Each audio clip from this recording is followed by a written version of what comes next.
ವಿಜಯಪುರ ಲೋಕಸಭಾ ಕ್ಷೇತ್ರದ ಸಂಸದರಾಗಿ ರಮೇಶ್ ಜಿಗಜಿಣಗಿ ಹಾಗೂ ಬಾಗಲಕೋಟೆ ಲೋಕಸಭಾ ಕ್ಷೇತ್ರದ ಸಂಸದರಾಗಿ ಪಿಸಿ ಗದ್ದಿಗೌಡರವರು ಮತ್ತೊಮ್ಮೆ ಆಯ್ಕೆಯಾದ ಹಿನ್ನೆಲೆಯಲ್ಲಿ ವಿಜಯಪುರ ಜಿಲ್ಲೆಯ ಕೋಲಾರ ಪಟ್ಟಣದಲ್ಲಿ ಹಮ್ಮಿಕೊಂಡಿದ್ದ ವಿಜಯೋತ್ಸವದಲ್ಲಿ ರೈತ ನಾಯಕರಾದ ಸನ್ಮಾನ್ಯ ಶ್ರೀ ಎಸ್.ಕೆ. ಬೆಳ್ಳುಬ್ಬಿಯವರು ಪಾಲ್ಗೊಳ್ಳುವ ಮೂಲಕ ಸಿಹಿ ಹಂಚಿ ಪಟಾಕಿ ಸಿಡಿಸಿ ಸಂಭ್ರಮಿಸಿದರು.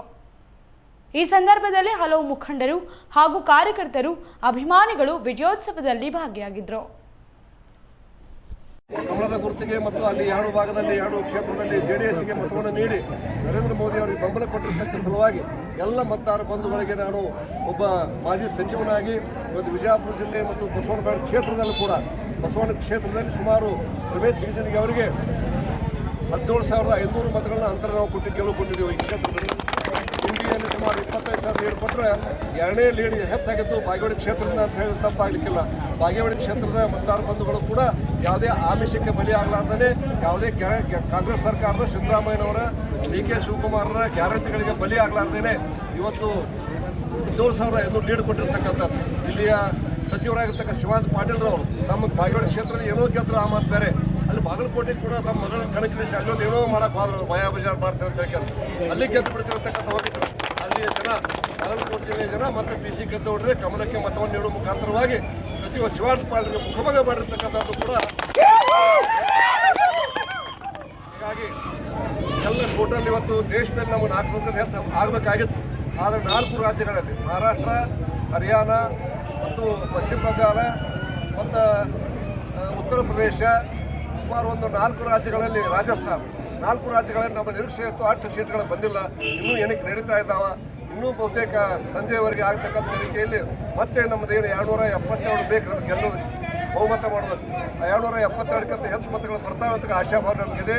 ಹೀಗಾಗಿ ಆ ಭಾಗದ ಜನರಿಗೆ ಕೂಡ ಧನ್ಯವಾದಗಳನ್ನು ಅಭಿನಂದನೆ ಹೇಳಿ ಈ ವಿಶೇಷವಾಗಿ ಬಸವನಬಾಗಿಲು ಮತಕ್ಷೇತ್ರದ ಎಲ್ಲ ಮತದಾರ ಬಂಧುಗಳಿಗೆ ಮತ್ತೊಮ್ಮೆ ಧನ್ಯವಾದಗಳನ್ನು ಅಭಿನಂದನೆ ಹೇಳಿ ನನ್ನ ಮಾತನ್ನು. ಇದ್ರ ಜೊತೆ ವಿಧಾನಸಭೆ ಚುನಾವಣೆ ಒಂದು ಅರುಣಾಚಲ ಪ್ರದೇಶ ಮತ್ತು ಸಿಕ್ಕಿಂ, ಅರುಣಾಚಲ ಪ್ರದೇಶದಲ್ಲಿ ಕೂಡ ನಾವು ಬಹುಮತವನ್ನು ಬಿಜೆಪಿ ಅರುಣಾಚಲ ಪ್ರದೇಶದಲ್ಲಿ ಕೂಡ, ಹಾಗೇನೆ ಕೇರಳದಲ್ಲಿ ನಾವು ಖಾತೆ ತೆರೆದೇವೆ, ಅಲ್ಲಿ ಕೂಡ ಒಂದು ನಾವು ಗೆದ್ದೀವಿ ಕೇರಳದಾಗ. ಹಾಗೇನೆ ತಮಿಳುನಾಡು ಗೆಲ್ಲಬೇಕಾಗಿತ್ತು, ಅಲ್ಲಿ ಇನ್ನೂ ಕೂಡ ಪ್ರಯತ್ನ ಮಾಡೋಕ್ಕೆ ಹನ್ನೊಂದು ಮನೆ ಸಾಕಷ್ಟು ಪ್ರಯತ್ನ ಮಾಡಿದ್ದಾರೆ. ಹಾಗೇನೆ ಬೇರೆ ಆಂಧ್ರ ಪ್ರದೇಶದಲ್ಲಿ ಕೂಡ ಚಂದ್ರಬಾಬು ನಾಯ್ಡು ಮೊದಲವರು ಆ ಕಾಂಗ್ರೆಸ್ನ ಗುಂಪಿಗೆ ಹೋಗಿದ್ರು, ಆಮೇಲೆ ಬಿಜೆಪಿ ಕೈ ಜೋಡಿಸಿದ್ರು. ಕೈ ಜೋಡಿಸಿದ ಮೇಲೆ ಅವರು ಕೂಡ 10-12 ವರ್ಷಗಳ ನಂತರ ಇವತ್ತು ಅಲ್ಲಿ ಕೂಡ ಜಗನ್ಮೋಹನ್ ರೆಡ್ಡಿ ಅವರ ಕಾಂಗ್ರೆಸ್ ಸೋಲಿಸಿ ಅಲ್ಲಿ ಮತ್ತೆ ಇವತ್ತು ಎರಡನೇ ಮೈತ್ರಿಕೂಟ ಚಂದ್ರಬಾಬು ನಾಯ್ಡು ಅವರ ನೇತೃತ್ವದಲ್ಲಿ ಅಲ್ಲಿ ಕೂಡ ದೊಡ್ಡ ಸಾಧನೆ ಮಾಡಿರ್ತಕ್ಕಂಥದ್ದು. ಮತ್ತು ಆಂಧ್ರ ರಾಜ್ಯದಲ್ಲಿ ಕೂಡ ಎರಡನೇ ಸರ್ಕಾರ ಕೂಡ ಆಗುವಂತ ಅಂದ್ಕೊಂಡು ನಾವು ನೋಡಕತ್ತೀವಿ. ಹಾಗೇನೆ ಬಿಹಾರದಲ್ಲಿ ಕೂಡ ಬಿಜೆಪಿ ಮತ್ತು ಅಲ್ಲಿ ದೊಡ್ಡ ಕಮಾಲ್ ಮಾಡಿರ್ತಕ್ಕಂಥದ್ದು. ಹೀಗೆ ಹೊಸ ಭಾಗದಲ್ಲೂ ಕೂಡ ಭಾರತೀಯ ಜನತಾ ಪಾರ್ಟಿ ತಮ್ಮದೇ ಆಗಿರುವ ಶಕ್ತಿಯನ್ನು ನೀಡಿರ್ತಕ್ಕಂಥ ಸಂದರ್ಭದಲ್ಲಿ ಆ ಭಾಗದಲ್ಲೂ ಕೂಡ ತೆಲಂಗಾಣಕ್ಕೆ ಮುನ್ಸಿಪಾಲಿ ಇವತ್ತು ಜೈಲ್ನಾಗದಾರ ಅವರು. ಆ ಸರ್ಕಾರದಲ್ಲಿ 7 MP ಬರ್ತಾವೆ, 7ಕ್ಕೆ 7 ಗೆದ್ದವು ಬಿಜೆಪಿಯಲ್ಲಿ. ಅದು ಕೂಡ ಒಂದು ದೊಡ್ಡ ಗೆಲುವನ್ನು ಕೂಡ ಅಲ್ಲಿ ಜನ ಕೂಡ ಮಾಡಿರ್ತಕ್ಕಂಥದ್ದು. ಒಟ್ಟಾರೆ ಈ ದೇಶದಲ್ಲಿ ಮಧ್ಯಪ್ರದೇಶದಲ್ಲಿ 29 MP, ಹೋದ ಸಾರಿ 28 ಬಿಜೆಪಿ ಇತ್ತು, 1 ಕಾಂಗ್ರೆಸ್ ಇತ್ತು. ಈ ಸಲ 29ಕ್ಕೆ 29 ಬಿಜೆಪಿ ಆಗೈತೆ. ಹೀಗಾಗಿ ಆಗಲೇ ಸಾಕಷ್ಟು ಸಾಧನೆಗಳು ಸರ್ಕಾರ ಜನ ಬೆಂಬಲವನ್ನು ಕೊಟ್ಟಿದ್ದಾರೆ. ಇವರು ಕೂಡ ಮುಂದಿನ ದಿನದಲ್ಲಿ ಕೂಡ ನರೇಂದ್ರ ಮೋದಿ ಅವರ ನೇತೃತ್ವದಲ್ಲಿ ಸರ್ಕಾರ ಈ ದೇಶಕ್ಕೆ ಮತ್ತೆ ಒಳ್ಳೆಯದನ್ನು ಮಾಡ್ತದೆ ಅಂತಕ್ಕಂಥ ಮಾತನ್ನು ಹೇಳಿ ಎಲ್ಲ ಮತದಾರರಿಗೆ ಅಭಿನಂದನೆ ಹೇಳಕ್ಕೆ ಬಯಸ್ತೀವಿ.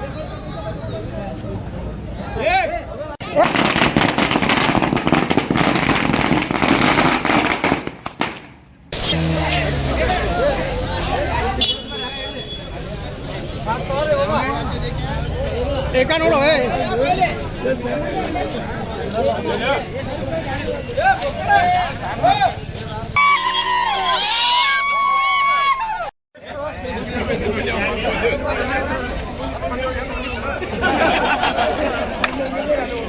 ಏನಿದ್ರು ನಂಬರ್ ರಾಜೆ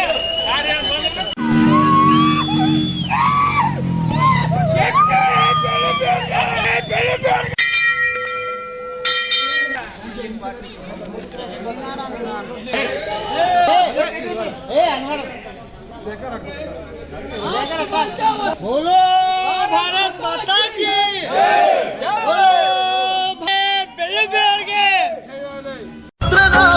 ಕಾಲಚಕ್ರದ ಅಡಿಯಲ್ಲಿ ಸಿಲುಕಿ ಮನುಷ್ಯ ಸಾವು, ನೋವು, ಕಷ್ಟ, ನಷ್ಟ ಹೀಗೆ ಒಂದಲ್ಲ ಒಂದು ಸಮಸ್ಯೆಯಿಂದ ನರಳಾಡಿ ಸೂಕ್ತ ಪರಿಹಾರ ಕಾಣದೆ ನೊಂದಿರ್ತಾನೆ. ಶ್ರೀ ಅನ್ನಪೂರ್ಣೇಶ್ವರಿ ಜ್ಯೋತಿಷ್ಯ ಕೇಂದ್ರ, ವಂಶ ಪಾರಂಪರೆ ಪ್ರಾಪ್ತ ಪ್ರಾಚೀನ ರಹಸ್ಯ ಜ್ಯೋತಿಷ್ಯರು ಪಂಡಿತ್ ಟಿ.ಆರ್. ಸುರ್ವೆ ಅದೆಷ್ಟೋ ಜನರ ಕಠಿಣ ಸಮಸ್ಯೆಗಳನ್ನ ಪರಿಹರಿಸಿದ್ದಾರೆ. ಹೀಗೆ ಒಂದಲ್ಲ ಒಂದು ಸಮಸ್ಯೆಯಿಂದ ನರಳಾಡಿ ಸೂಕ್ತ ಪರಿಹಾರ ಕಾಣದೆ ನೊಂದಿರ್ತಾನೆ. ಗುರೂಜಿಯವರು ಪೂಜಾ ವಿಧಾನಗಳಿಂದ 100% ಪರಿಹಾರ ತಿಳಿಸುತ್ತಾರೆ. ಲೈಂಗಿಕ ಸಮಸ್ಯೆ, ಗಂಡ ಹೆಂಡತಿ ಸಮಸ್ಯೆ, ವಿದೇಶಿ ಪ್ರಯಾಣ, ವಶೀಕರಣ, ಡೈವೋರ್ಸ್, ಕೋರ್ಟ್ ಕೇಸ್ ಹೀಗೆ ನಿಮ್ಮ ಹಲವು ಸಮಸ್ಯೆಗಳಿಗೆ ಹೆಲ್ತ್ ಪ್ರಾಬ್ಲಮ್ ಇಂದ ತುಂಬಾನೇ ಡಿಪ್ರೆಸ್ ಆಗ್ಬಿಟ್ಟಿದ್ದೆ. ಎಲ್ಲಾದ್ರೂ ಹೋಗ್ಬೇಡ, ಏನಾದ್ರೂ ಮಾಡ್ಕೋಬೇಡ ಅನ್ನಷ್ಟು ಡಿಪ್ರೆಸ್ ಆಗ್ಬಿಟ್ಟಿದ್ದೆ. ಒಂದೊಳ್ಳೆ ಜಾಬ್ ಆಪರ್ಚುನಿಟಿ ಇರಲಿಲ್ಲ. ಜಾಬ್ ಸಿಕ್ಕಿದ್ರು ಅದರಲ್ಲಿ ವರ್ಕ್ ಮಾಡಕ್ಕೆ ಇಂಟ್ರೆಸ್ಟ್ ಇರ್ತಿರ್ಲಿಲ್ಲ.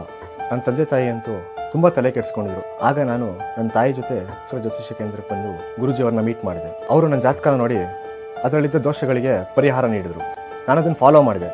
ಈಗ ನನ್ನ ಲೈಫು ತುಂಬಾನೇ ಚೆನ್ನಾಗಿದೆ. ಒಳ್ಳೆ ಜಾಬ್ ಆಪರ್ಚುನಿಟಿ ಸಿಕ್ಕಿದೆ. ನನ್ನ ಹೆಲ್ತ್ ಕೂಡ ಸುಧಾರಿಸಿದೆ.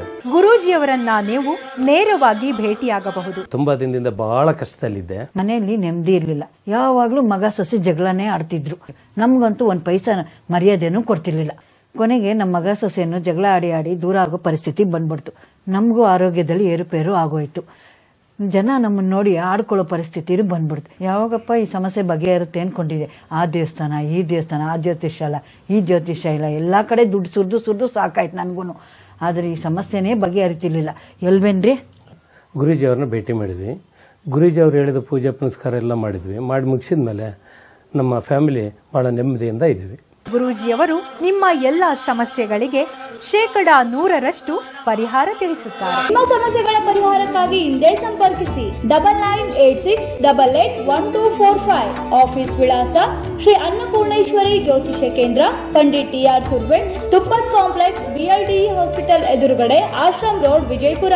Mobile number 9880984093.